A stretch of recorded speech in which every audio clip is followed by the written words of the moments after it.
اللہ تعالیٰ نے قرآن مجید میں ارشاد فرمایا ہے کہ حل جزاء الاحسان الا الاحسان۔ فرمایا کیا ہے احسان کا بدلہ سوائے احسان، نیکی کا بدلہ صرف نیکی ہے۔ دنیا میں جو لوگ خیر کے کام کریں گے تو اللہ تعالیٰ انہیں دنیا میں بھی خیر عطا فرمائے گا اور قیامت میں بھی خیر ہی عطا فرمائے گا۔ اور جو لوگ دنیا کے اندر شر کریں گے انہیں قیامت میں تو اس کی سزا ملے گی ہی، کچھ نظارے اس کے وہ دنیا میں بھی دیکھیں گے۔ ارشاد فرمایا دوسرے مقام پر کہ وَمَن يَعْمَلْ مِثْقَالَ ذَرَّةٍ خَيْرًا يَرَهُ، اگر کوئی ذرے کے برابر خیر کرے گا تو اسے دیکھے گا، اسے وہ دکھائی جائے گی۔ اور وَمَن يَعْمَلْ مِثْقَالَ ذَرَّةٍ شَرًّا يَرَهُ، اگر ایک ذرے کے برابر شر کرے گا تو اسے بھی دیکھے گا۔ دنیا کے اندر کچھ سزائیں اور کچھ ہمارے حالات کی خرابی کا سبب ہمارے اعمال ہوتے ہیں۔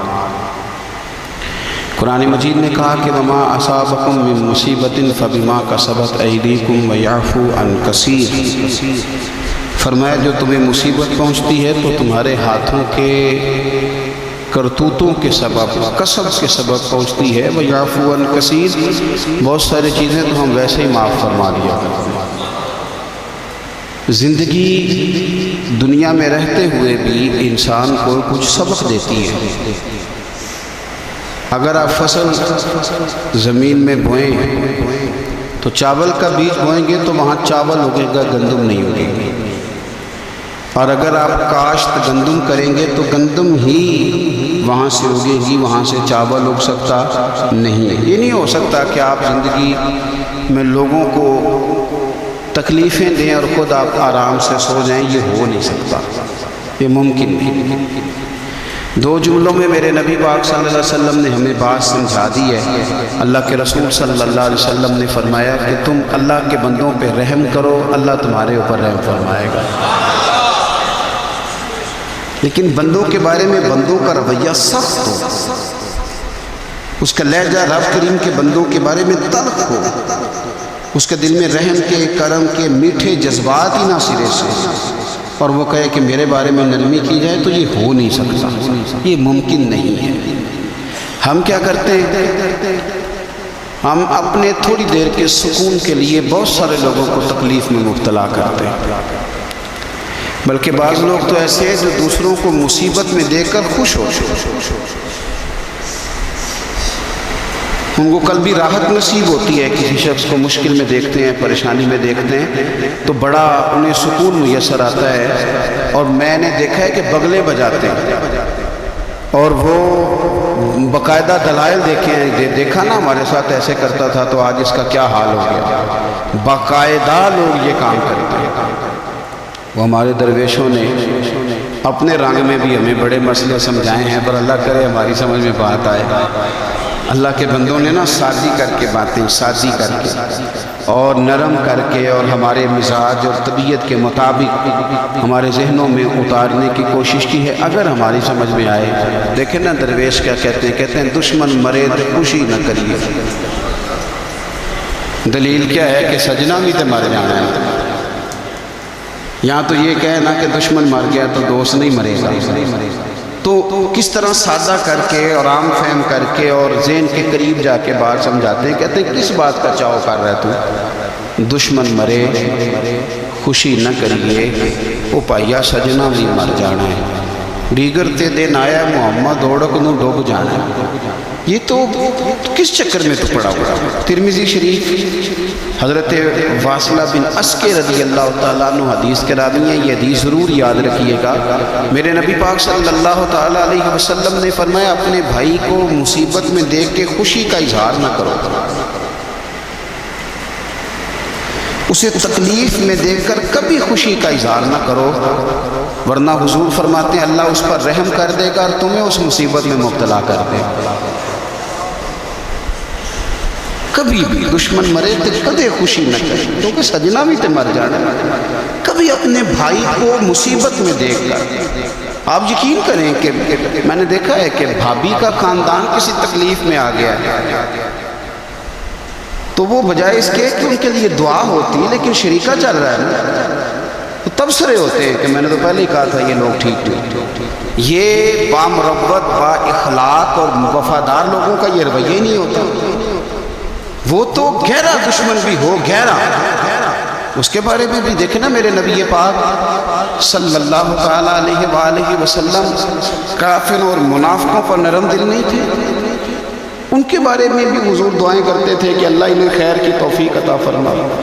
تو کبھی بھی کسی کے بارے میں اس طرح کا رویہ اختیار نہ کریں، ورنہ وقت دور نہیں کہ جب آپ اسی طرح کا ہمارا معاملہ عیب تلاش کرنے کا۔ میں کس طرح کھول کے آپ کو یہ بات عرض کروں کہ لوگوں کا دل کرتا ہے کہ ہمیں خوبیاں نہیں کمیوں کا بھی پتہ چلے، ٹٹولتے ہیں کہ تو وہاں نہیں جاتا، تو جاتا تھا تو اب کیوں نہیں جاتا، اور تو اگر جاتا ہے تو پھر تو کوئی کہانی سنا، کوئی بات چھیڑ، یہ ہمارا مزاج ہے۔ ہم چاہتے ہیں، میرے رب نے ہمیں محدود بنایا ہے، ہم لا محدود کیوں ہوتے ہیں؟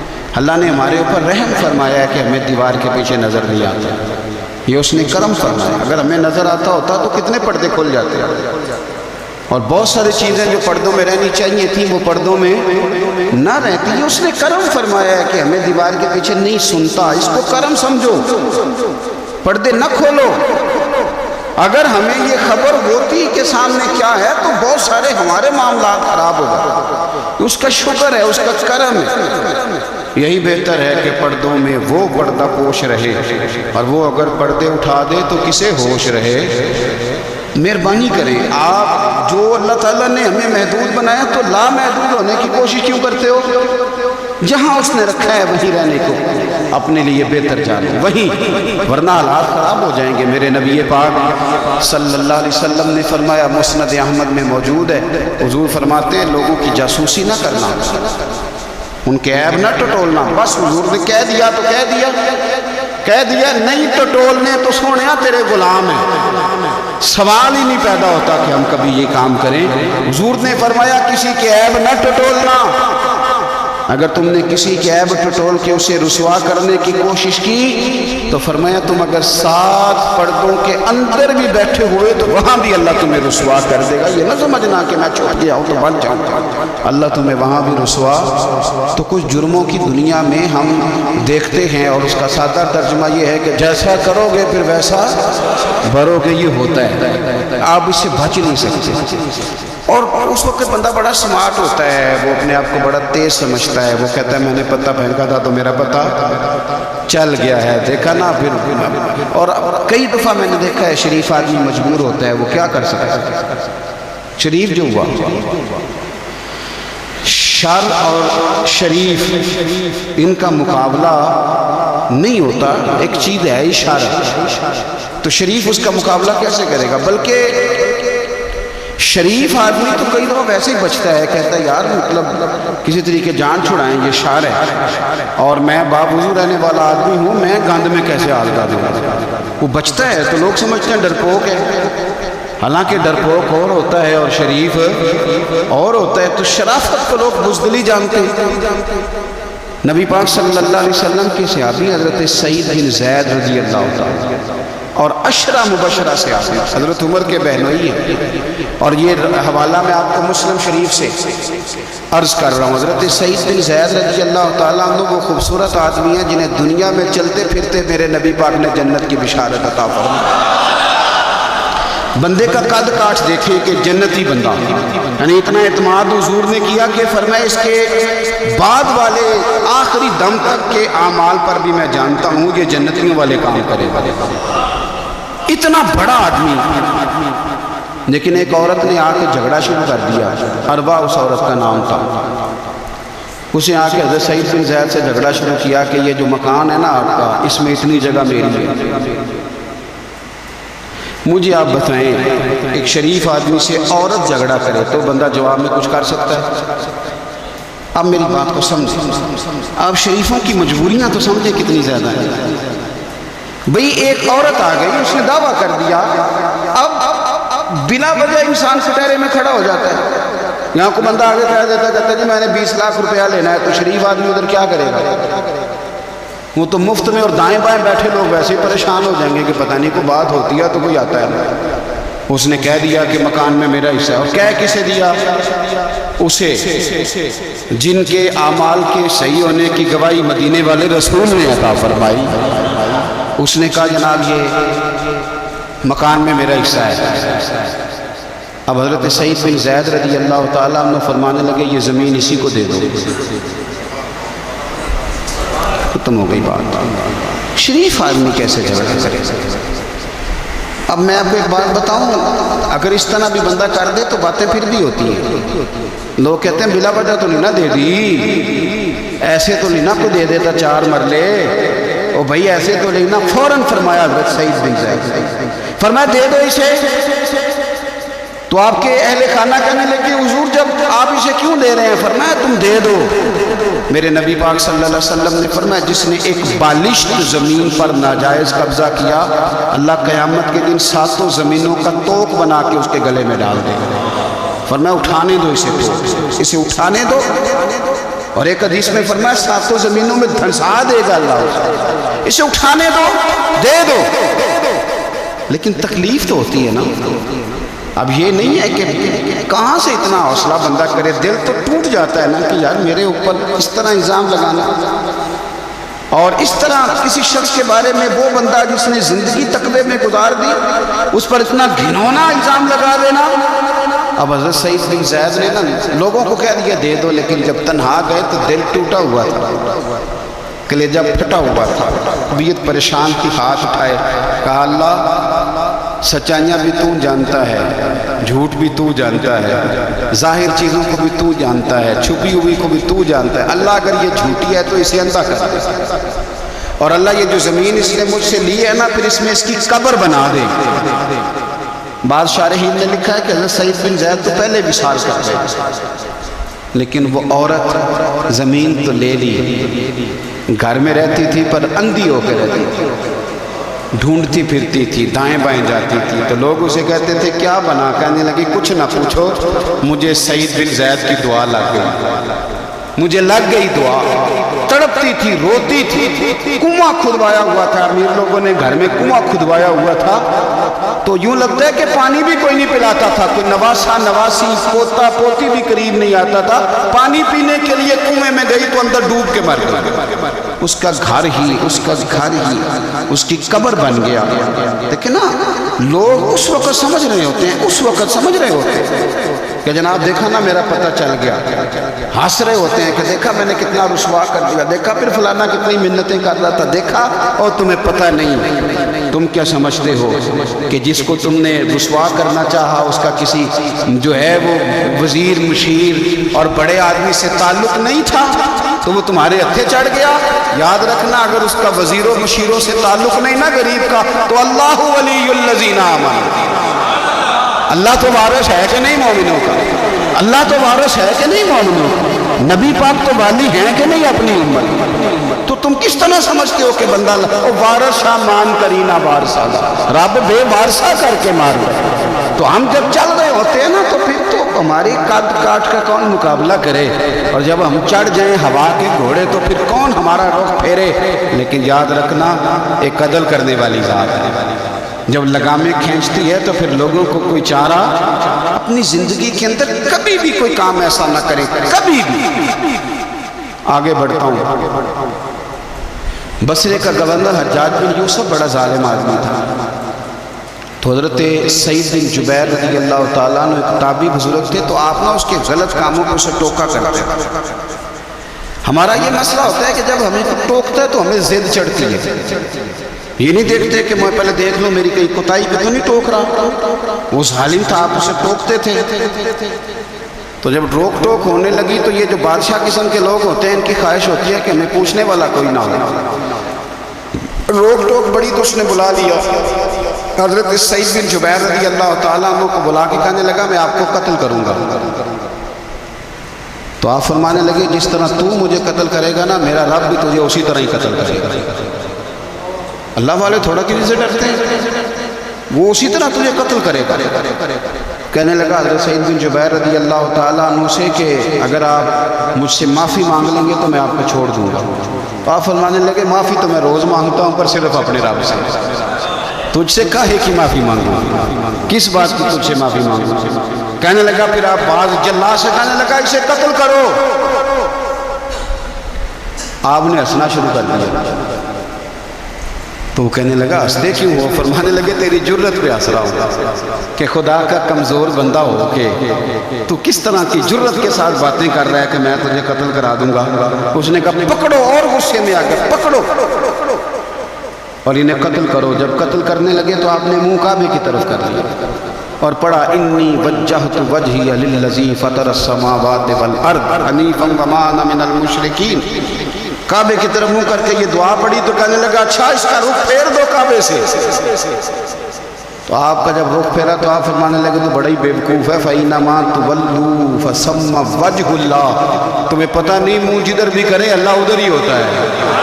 تو بڑا بیوقوف ہے، تو کعبے سے رخ پھیر کے سمجھتا ہے کہ اللہ کوئی معاذ اللہ مقید ہے، ادھر رب تو ہر طرف ہے، جلوہ تیری ذات کا کو بکو ہے، میں جدھر دیکھتا ہوں ادھر تو ہی تو ہے، جدھر دیکھتا ہوں ادھر، جے میں تینوں اندر جانا تو پھر مقید جانا، تو جے میں تینوں باہر جانا تے اندر کون سمانا، اندر بھی تو ہے تے باہر بھی تو ہے تے بلا کون نمانا۔ فرمایا کہ بھئی ہر طرف ہی اللہ ہے۔ اب اس نے پتہ کیا کیا؟ آپ کو جب قتل کروا رہا تھا نا تو حضرت سعید بن جبیر نے ہاتھ اٹھایا کہ اللہ میرے بعد اسے کسی اور کو قتل کرنے کا موقع نہ دینا، میں اتنی کسی اور پر اسے مسلط نہ کروں۔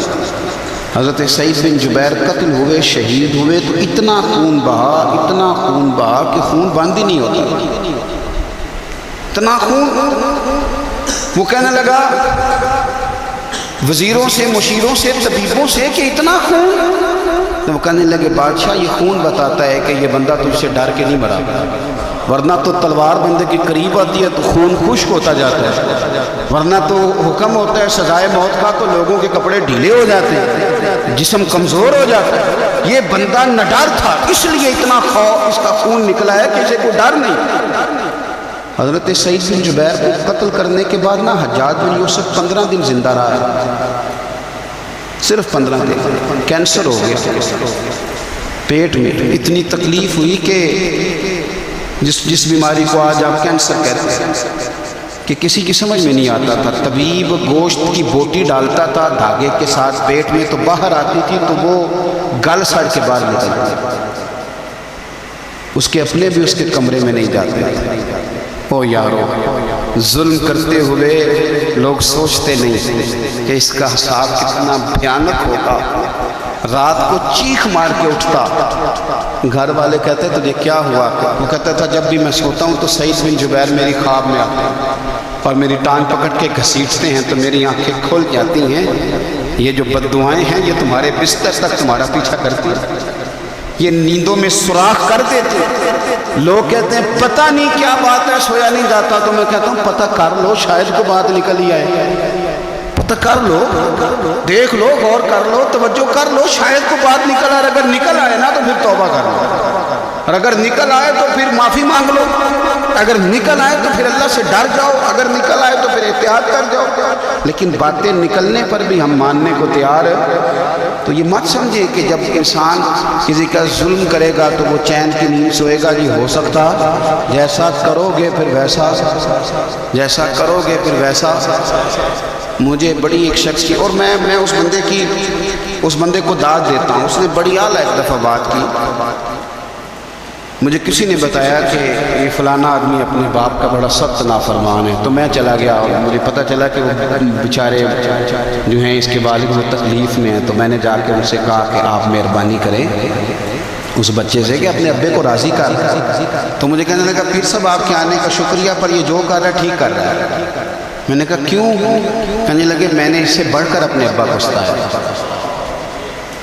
ٹھیک کرتا ہے۔ تو وہ روتا تھا، شخص وہ روتا تھا، کہتا تھا میں نے اس سے زیادہ زیادتی کی، تو یہ جو میرے ساتھ کر رہا ہے نا یہ صحیح کر رہا ہے، یہ میری بہو کے سامنے جب مجھے برا بھلا کہتا ہے تو یہ میری سزا، یہ میرا بنتا تھا، میرے ساتھ ہونا چاہیے۔ یہ اپنے بچوں کے سامنے جب میرے ساتھ سخت رویہ اختیار کرتا ہے تو یہ جو ٹھیک کر رہا ہے جو ابھی کر رہا ہے. لیکن میں نے اس کے بیٹے کو کہا، میں نے کہا پتر جہاں تیرا والد آج کھڑا ہے تو بھی کل یہی کھڑا ہونا چاہتا ہے. تیرا بھی ارادہ ہے کہ اسی جگہ قیام کل تجھے کھڑا کیا جائے اسی کٹہرے میں. کہنے لگا نہیں. تو میں نے کہا پھر تو اللہ پہ چھوڑ، تو کس چکر میں پڑی. آپ یقین کریں، آپ سکون دیں، دل پہ ہاتھ رکھ کے اپنے آپ سے پوچھ لو کہ ماں باپ جن کے چلے گئے وہ راضی گئے. نہ کسی کو بتانا، نہ کسی سے ذکر کرنا، وہ اپنے آپ سے پوچھ لو. اگر وہ راضی نہیں گئے تو پھر قبروں پہ جاؤ، پھر ان کے لیے دعائے مغفرت کرو، پھر قبر پہ ہی بیٹھ جاؤ. میرا رب تو وہاں بھی تمہاری صلح کرانے کو تیار ہے، وہاں بھی کرم کر دے گا. اور جن کے موجود ہیں وہ تھوڑی غور کرتے ہیں، وہ ایک دفعہ پلٹ آئے، واپس آ جائیں. آپ جب کسی سے پیار کر رہے ہوتے ہیں بوڑھے سے تو آپ اپنا بڑھاپا محفوظ کر رہے ہوتے ہیں. جب آپ قدر کر رہے ہوتے ہیں تو آپ اپنی قدر کے لیے آنے والا اپنا مستقبل محفوظ کر رہے ہوتے ہیں. اپنی زندگی کے لب و لہجوں پہ، اٹھنے بیٹھنے پہ غور کرو. میں بڑی ذمہ داری سے کہتا ہوں، ادھر دیکھنا میری طرف. بیٹیاں بڑی پیاری ہوتی ہیں اور ان کے سسرال سے جب ٹیلی فون آتا ہے نا یہ رو پڑتی ہیں کہ ابا جان بھائی جان میں تکلیف میں ہوں. تو آپ یقین کرنا کہ پھر نہ شاید زندگی میں بندہ اتنا مجبور کبھی نہیں ہوتا جتنا بیٹی کے فون پہ ہو جاتا ہے. کر بھی کچھ نہیں سکتا اور رہ بھی نہیں سکتا. تو پھر تھوڑی نیکی نہ کر لیں. جس بیٹی کو ہم کر لائے ہیں اس سے پیار شروع کر دیں، ہم اس کی غلطیوں کو معاف کرنا شروع کر دیں تاکہ کوئی ہماری بیٹی کی غلطیوں کو بھی معاف کرنا شروع کر دیں. یہ سودا ہم کیوں نہیں کرتے؟ میرے نبی پاک علیہ السلام نے فرمایا تو رحم کر، اللہ تیرے اوپر رحم کرے گا. تو ہم کیوں نہ یہ کام شروع کریں کہ جو ہمارے ہاں ہے اس کے ساتھ اپنا رویہ ٹھیک کر لیں، تو پھر دیکھیں معاملات کتنے تیزی کے ساتھ بہتر ہوں گے. تو میرے عزیز یہ مکافات عمل ہے، بڑی جلدی حساب دینا پڑتا ہے، بڑی جلدی. اور ایسے ہی لمبا وقت نہیں بیتتا وہ تھوڑا. بخاری شریف میں حضرت خباب بن ارد رضی اللہ تعالیٰ عنہ ایک صحابی ہیں، غریب آدمی تھے. اللہ نے کرم فرمایا، مدینے والے رسول کا کلمہ پڑھ گیا. اور یہ وہ خوش قسمت آدمی ہے جنہیں کبھی کبھی میرے نبی پاک خود ملنے تشریف لے جایا کرتے. میں نے سنا ہے وہ بن سمر کے میری عیادت کو آ رہے ہیں. تو کبھی کبھی نہ کبھی کبھی حضور بھی سرکار بھی چر ہویا نا مینوں ترلے لیندیاں تے کدی موڑ میرے ول واگا کہ خواب میری ایک بار جاویں میں ساری عمر نہ جاگا. تو سرکار کبھی کبھی جاتے. اور یہ وہ صحابی ہیں، دو بندے ایسے تھے صحابہ میں جن کو حضرت عمر اٹھ کے ملتے تھے. اور جب یہ دو لوگ آتے تھے تو عمر اپنی جگہ پہ بٹھاتے ہیں. ایک حضرت خباب اور دوسرے سیدنا بلال. فرماتے تھے انہوں نے تکلیفیں سہی ہیں دین کے لیے. حضرت خباب لوہے کا کام کرتے تھے. ان کی مالکن عمار بڑی سخت عورت، لوہے کا کام کرتے تھے. حضور صلی اللہ علیہ وسلم کا کلمہ پڑھ گئے. ایک دن مالکن کو پتہ چل گیا کہ یہ تو دین اسلام میں چلا گیا. تو وہ آئی بڑے غصے میں بابلی ہو کر، اور آپ نے رکھا ہوا تھا وہ لوہے کی سلاخ آگ میں رکھی ہوئی تھی. تو اس نے جلدی سے وہ سلاخ اٹھائی اور جناب خباب کے سر پر رکھ دی. جلتی ہوئی سلاخ وہ آگ کا انگارہ بن جاتا، جل گیا سر مبارک.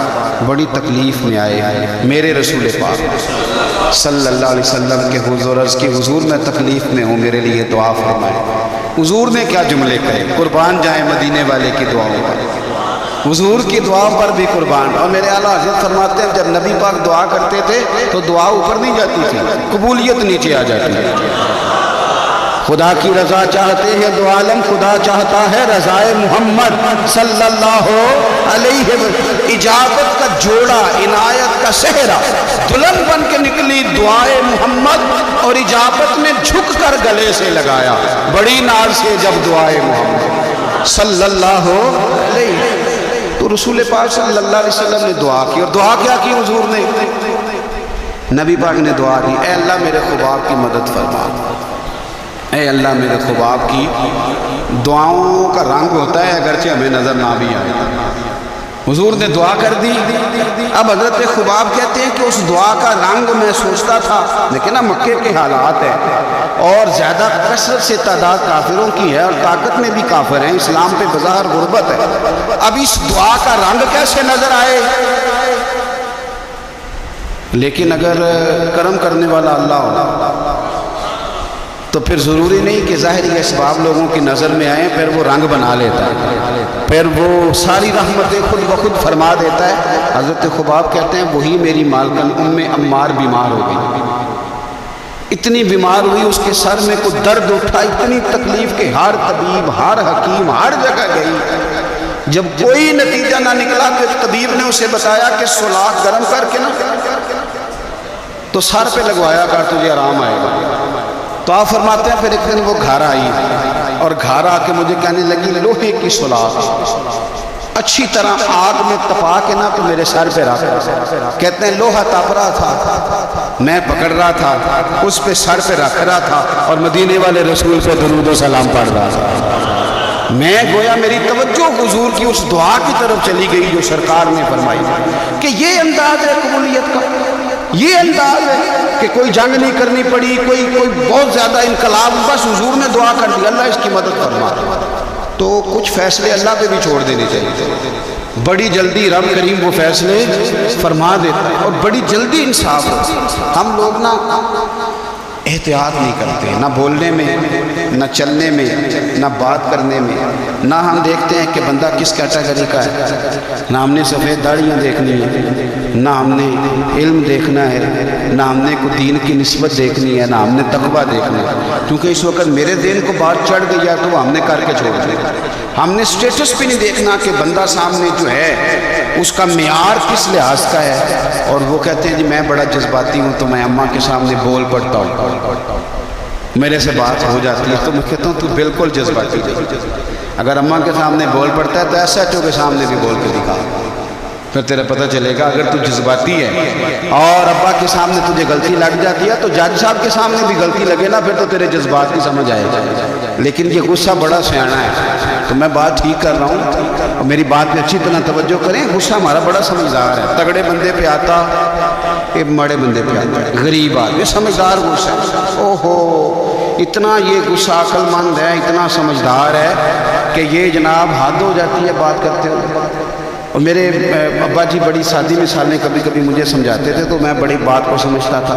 وہ کہتے تھے کہ ہم دیہاتی لوگ بھی عجیب ہیں، گالیوں پہ لڑ پڑتے ہیں اور اتنی لمبی لڑائی ہوتی ہے کہ بات تھانے جاتی ہے، تو جس گالی کی وجہ سے ہم نے ایک دوسرے کے سر پھوڑے ہوتے ہیں وہ جا کے تھانے ہمیں 2500 گالیاں کھانی پڑتی۔ یہ ہمارا عجیب بیوقوفوں والا عمل ہے کہ جس بنیاد سے یہاں لڑے تھے، میری بات نہیں سمجھ آ رہی ہے حضرات، تو وہ پھر بڑی رسیلی سجیلی بات کرتے ہیں۔ میرا خیال ہے ہم سے محکموں والے لوگ کیا کرتے ہیں، تو غصہ بڑا ہمارا عجیب و غریب قسم۔ اسی طرح کا دکانداروں کا مسئلہ ہے، پائیا چینی والے پہ غصہ آتا ہے جس نے پاؤ لینی ہو، ہے نا جی، یا اس پہ غصہ آتا ہے جس نے ادھار لینا ہو، لیکن آئے ہائے جو کہے کہ میں نے تو اکٹھا لینا ہے 20 کلو چینی، اس پہ بھی کبھی غصہ ہے۔ اگر وہ کہہ دے توڑا ٹھیک نہیں، آتا ہے غصہ، کہتا ہے میں اندر سے نیا لے کے آتا ہوں۔ میں نے تو ڈاکٹروں کا یہ حال دیتا ہے، ڈاکٹروں کا، یقین کریں یہ میں نیچے سے شروع ہوا ہوں، اور اگر آپ مجھے تجزیہ بیان کرنے کا کہیں گے تو میں بڑا اوپر تک جاؤں گا۔ میں نے ڈاکٹر دیکھے ہیں، ڈاکٹر حضرات، غریب آدمی بیچارہ نا جس کی کوئی سفارش آ گئی ہے کہ یہ غریب ہے تو ڈاکٹر صاحب چلو 500 روپیہ چھوڑ دیں، اب ڈاکٹر کا دل بڑا پریشان ہوتا ہے کہ یہ جا کیوں گیا، آ کیوں گیا، اور اگر اس کو پتہ چل جائے کہ جس شخص کے ساتھ میں نے ڈاکٹروں کو خود فون کرتے دیکھا ہے کہ آپ کی اپوائنٹمنٹ تھی آپ آئے کیوں نہیں، اس لیے کہ اس کا سٹیٹس بڑھا ہے۔ یہ آپ کی اخلاقی کمزوری ہے، آپ کمزور ہیں اخلاقی طور پہ، اس طرح آپ کا تو یہ ہمارے سمجھدار جذبات، سیانے غصے اور ہماری ناراضگیاں، ان کے روح، اس سے بچے۔ کوشش کرے زندگی میں کبھی کسی پر الزام نہ لگائے۔ میرے رسول پاک صلی اللہ علیہ وسلم نے فرمایا کسی بندے کے لیے جھوٹا ہونے کے لیے اتنا ہی کافی ہے کہ سنی سنائی بات آگے کرے۔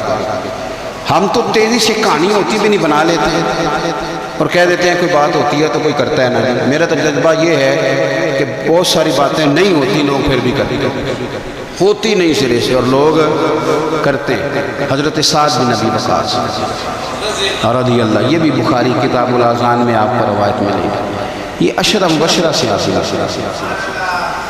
اور نبی پاک صلی اللہ علیہ وسلم نے ایک مقام پہ فرمایا تھا جب یہ بیمار ہو گئے اور پریشان ہو گئے کہ پتہ نہیں تندرست ہوں گا بھی کہ نہیں، تو حضور نے فرمایا ساتھ فکر نہ کر، اللہ شفا دے گا اور تیری وجہ سے اسلام کا فائدہ کرے گا اور کفر کا نقصان کرے گا۔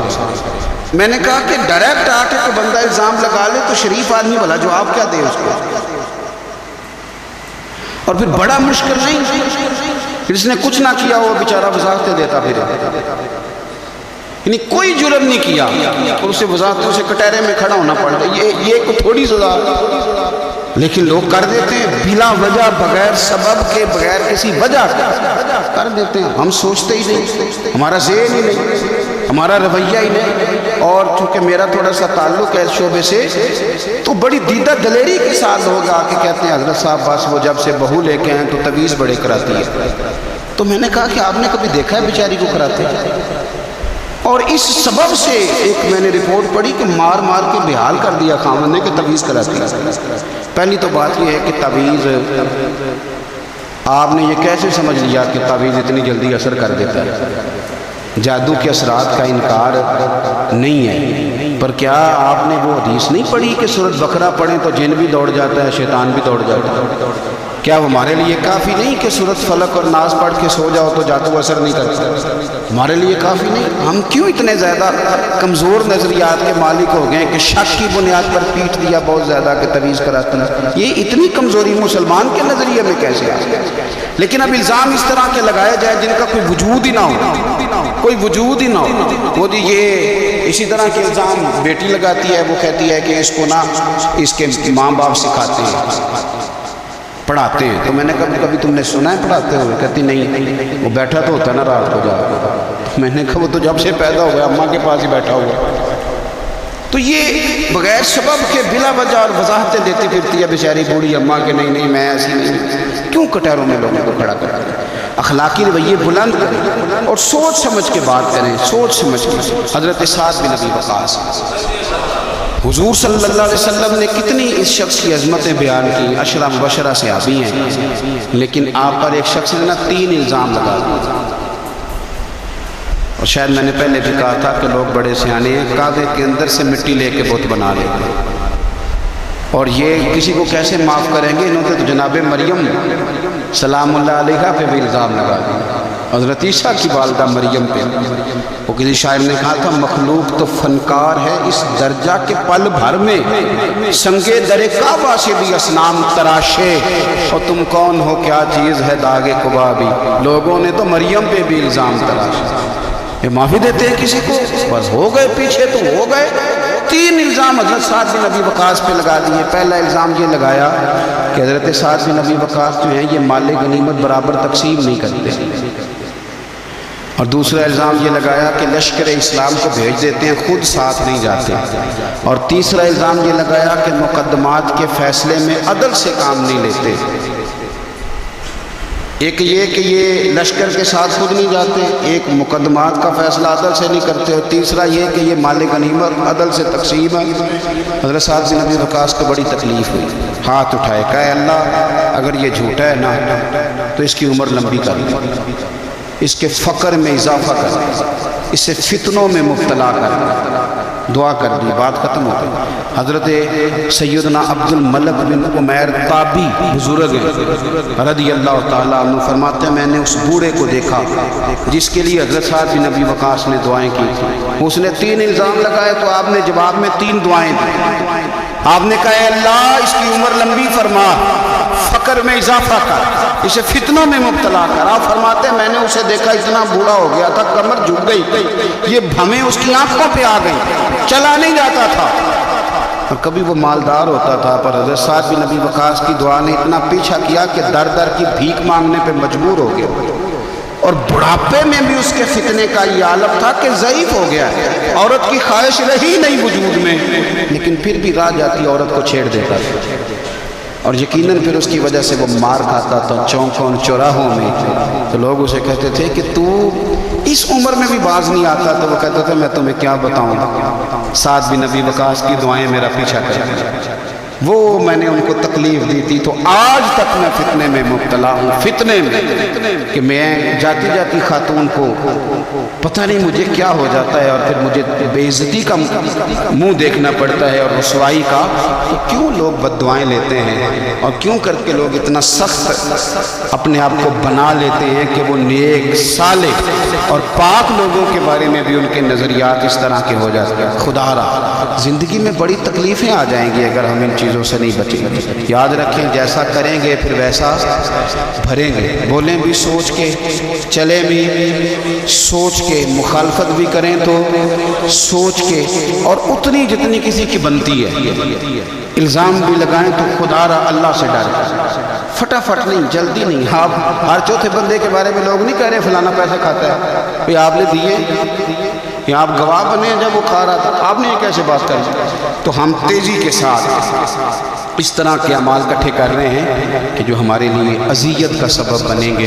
میرے رب نے فرمایا احسان کرو، نیکی کرو، تاکہ بدلے میں تمہیں بھی نیکی ملے۔ حل جزاء الاحسان الا الاحسان، کیا ہے نیکی کا بدلہ سوائے نیکی کے؟ اپنی زندگی میں کوشش کریں کوئی بد دعا نہ لیں، کسی کو اتنی تکلیف میں مبتلا نہ کرے کہ پھر وہ رب کریم کے دروازے پہ جھکے اور ہمارے لیے وہ بد دعائیں کرے۔